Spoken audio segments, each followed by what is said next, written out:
개인 사업자와 법인 사업자의 가장 큰 차이점 하나는 세금 말고도 회사의 자금을 마음대로 쓸 수 있느냐 없느냐 뭐 이런 여부인데요.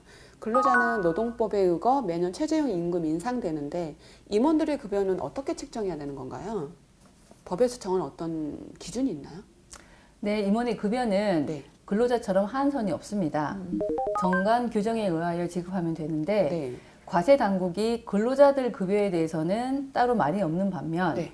임원들이 받아가는 급여에 대해서는 상당히 민감합니다. 맞아요. 임원의 급여도 근로자의 급여처럼 회사의 비용 처리가 가능하기 때문인데 네. 아무리 임원이라도 근거 없이 급여를 받아가고 비용 처리했다가는 부인당할 수 있습니다. 수익이 낮다고 절차를 무시한 채 사용할 수 없다는 얘기인데요. 네. 사실 세법에서는 임원의 급여에 대해 특별한 규정이 없고 상법을 보면 이사의 보수는 정관에서 정하지 않으면 주주총회 결의에 의한다라고 되어 있습니다. 그럼 임원의 급여는 정관에 명시하고 주주총회 결의로 지급을 하면 문제가 없다는 건데 규정에서 정해서 받는 거면 많이 지급해도 된다는 말로 또 해석이 되는데요.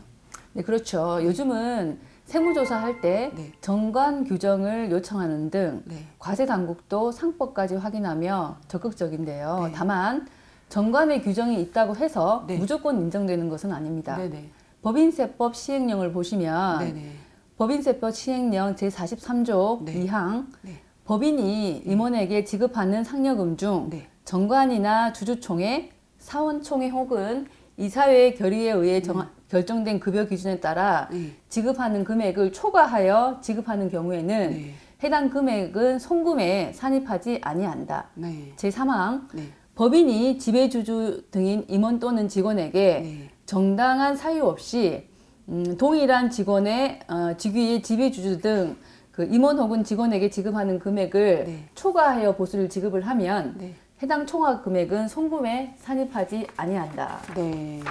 임원은 상법상 무보수가 원칙으로 매년 주주총회에서 보수계약서를 작성하고 그 한도를 정하는 것이 과세 당국에 부인당하지 않은 가장 안정된 근거자료입니다. 네. 비용으로 인정되지 않으면 괜히 법인세를 추가로 지출해야 하기에 어떤 규정에 따라 지급할지 기초 가이드라인을 잡아야 합니다.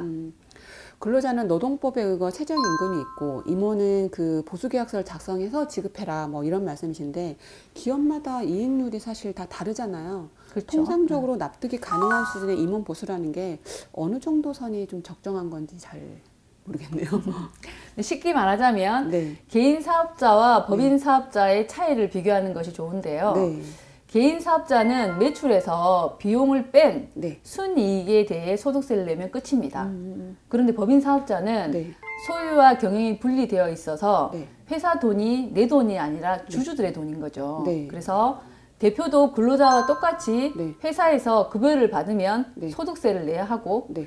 법인에 남아있는 순이익에 대해서는 법인세를 내야 합니다. 그리고 매년 쌓이게 되는 이익잉여금은 네. 배당할 때 세금을 내거나 주식을 양도할 때 세금을 내는데 임원의 보수는 법인의 매출과 비용 등을 고려해서 정해야겠죠. 네. 예를 들어서 설명해 주시면 이해가 좀 더 빠를 것 같은데요. 네. 법인의 이제 이익이 2억을 초과하면 네. 법인세율이 19%입니다. 네. 그죠? 올해 바뀌었죠? 네. 올해 1% 네네. 떨어졌죠. 네네. 회사에 네. 이익이 계속 많아지는데 소득세랑 건보료가 많이 나온다고 급여를 네. 500만 원 선에 맞추어서 신고하는 경우가 많은데 네네, 맞아요. 혹시 대표님이 부동산이든 네. 무슨 자산을 취득하게 되면 입증할 금액도 그만큼 적어지게 되는 만큼 적당한 출구 전략도 보셔야 합니다. 네. 사업을 하면서 발생하는 각종 영업비라든지 네. 급여 외에 법인 자금을 이제 인출했을 때 그건 업무 무관 가지입금이 됩니다. 네네네. 최근에 미팅하는 대표님 같은 경우에는 급여를 300만 원 정도만 설정을 해놓으니까 네. 이게 계속 쌓여서 네. 가지입금이 한 5억 정도가 되더라고요. 네. 그럼 5억의 인정이자 계산만 해도 1년치 연봉이 나와버리는 거죠. 그래서 적정한 연봉을 이제 책정해서 네. 하는 게 정말 중요합니다. 세후에 급여가 작다고 너무 급여를 줄여서 신고하는 것보다 네. 적절히 연봉을 가져가 주어야 자금 출처도 마련할 수 있습니다. 네. 이익이 많이 나는 회사라면 적당히 급여를 올려서 신고해야 네.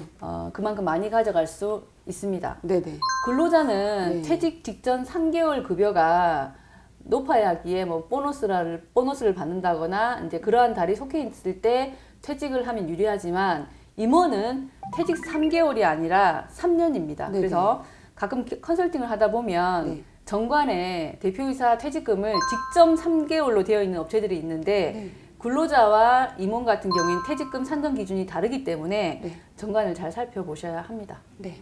부모님이 생각하는 임원의 어떤 적절한 급여 가이드는 어느 정도로 좀 많이 좀 선택을 해주시는지요? 네, 표를 보고 설명해 드리겠습니다.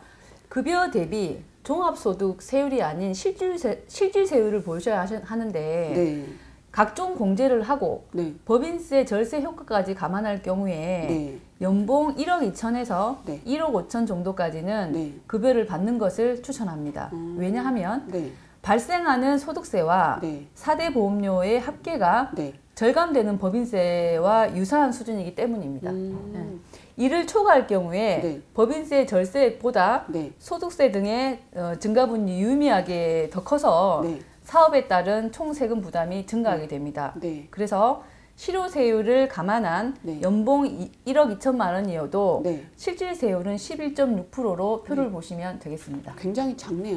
그렇죠. 네. 네, 맞습니다.